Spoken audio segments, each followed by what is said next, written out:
बिस्मिल्लाहिर्रहमानिर्रहीम। अस्सलाम वालेकुम दोस्तों, मैं हूं जावर हुसैन। आप देख रहे हैं जावर बॉयज इलेक्ट्रिकल चैनल।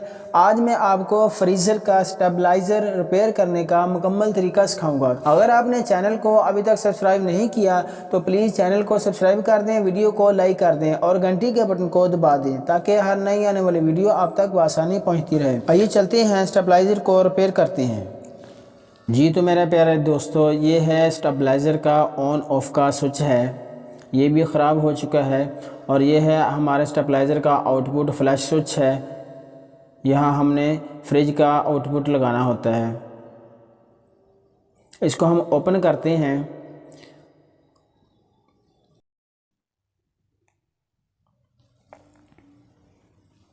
प्यारे दोस्तों, ये वाला जो हमारा ऑन ऑफ वाला स्विच है ये भी जल चुका है बुरी तरह से। इसको भी हमें उतारना पड़ेगा, चेंज करना पड़ेगा। इसके कनेक्शन हमने उतार लेने हैं आसानी के साथ।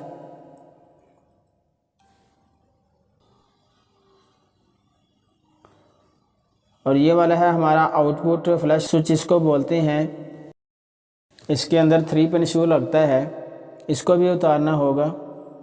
ये हमारे हमने न्यू वाले जो स्विच हैं वो ले लिए हैं, फ्लैश स्विच भी ले लिया है और ऑन ऑफ भी ले लिया है। इसको हम इसके कनेक्शन करने का तरीका आपको सिखाएंगे।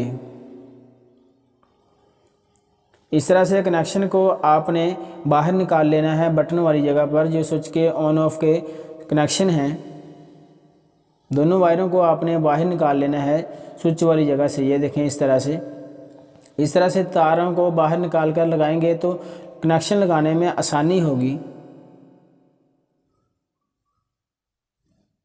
ये देखिए प्यारे दोस्तों, इस तरह से आपने कनेक्शन को अच्छे तरीके से बंद करना है।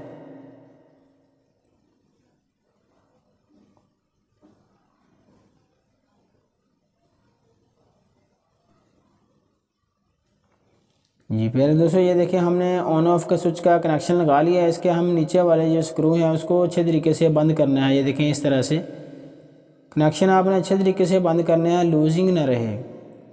जी अब हम फ्लैश स्विच की कनेक्शन लगाएंगे। आउटपुट ये वाले कनेक्शन हैं, इनको भी हमने बाहर की तरफ इस तरह से निकाल लेना है।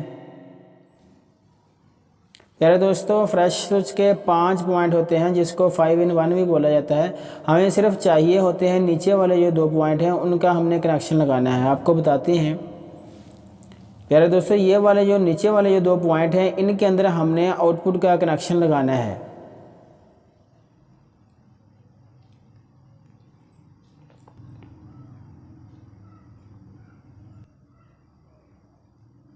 आउटपुट का जो कनेक्शन है आपने अच्छे तरीके के साथ, मजबूती के साथ आपने स्क्रू को बंद करना है ताकि बाद में लूजिंग की वजह से ये स्पार्किंग वगैरह ना हो। क्योंकि लोड ज़्यादा होता है फ्रिज का तो ये स्पार्किंग वगैरह होकर ये इस तरह से ख़राब हो सकता है। जी प्यारे दोस्तों, हमने दोनों स्विच को लगा लिया है। अब हम इसको चलाकर चेक करेंगे। ये देखें, हमने कनेक्शन लगा दिए हैं दोनों साइडों के। अब हम इसका मेन कनेक्शन लगाकर आपको चेक करवाते हैं। हमने पीछे से ऑन कर लिया। अब हम स्विच के साथ ये देखें हमने ऑन किया है तो हमारी जो रेड बत्ती है, लाइट है, वो जल पड़ी है हमारी इनपुट की।